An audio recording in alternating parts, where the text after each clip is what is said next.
So I wrote down the limit of x e to the minus x, but I'm going to make it even more general. I'm going to make it any negative power here where p is some positive constant.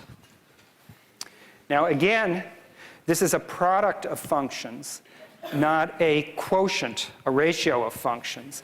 And so I need to rewrite it. And I'm going to write it as x divided by e to the px.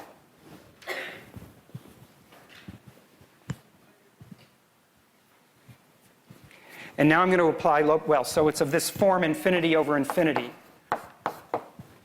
So we're okay with that. And now that's the same as the limit as x goes to infinity of 1 divided by p e to the px. So where does that go as x goes to infinity? Now we can decide. The 1 stays where it is, and this, as x goes to infinity, goes to infinity. All right, so the answer is 0. And the conclusion is that x grows more slowly than e to the px as x goes to infinity. Remember, p is positive here, of course. It's the increasing exponentials, not the decreasing ones. All right. Let's do a variant of this. I'll do it the opposite way. So this is, I'm going to call this example 5 prime. It really doesn't give us any more information, but it gives you just a little bit more practice. So suppose I look at things the other way. E to the px divided by x to the 100 power. All right? Now, this is an infinity over infinity example again, and you can work out what it's doing.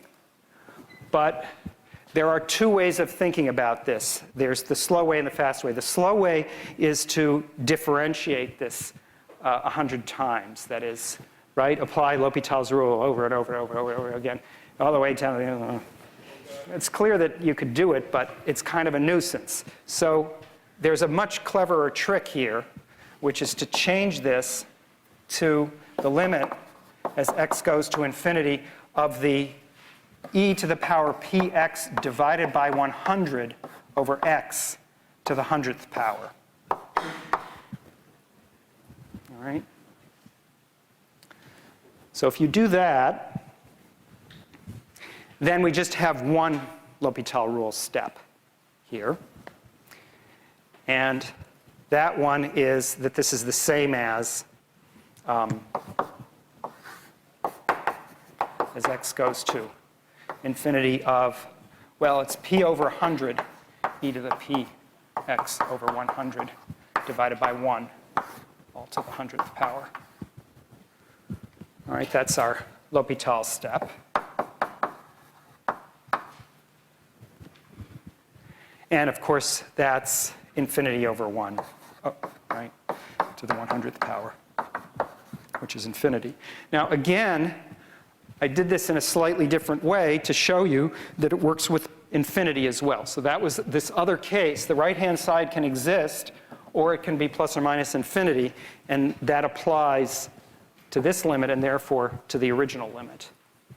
And the conclusion here is that e to the px, p greater than 0, grows faster than any power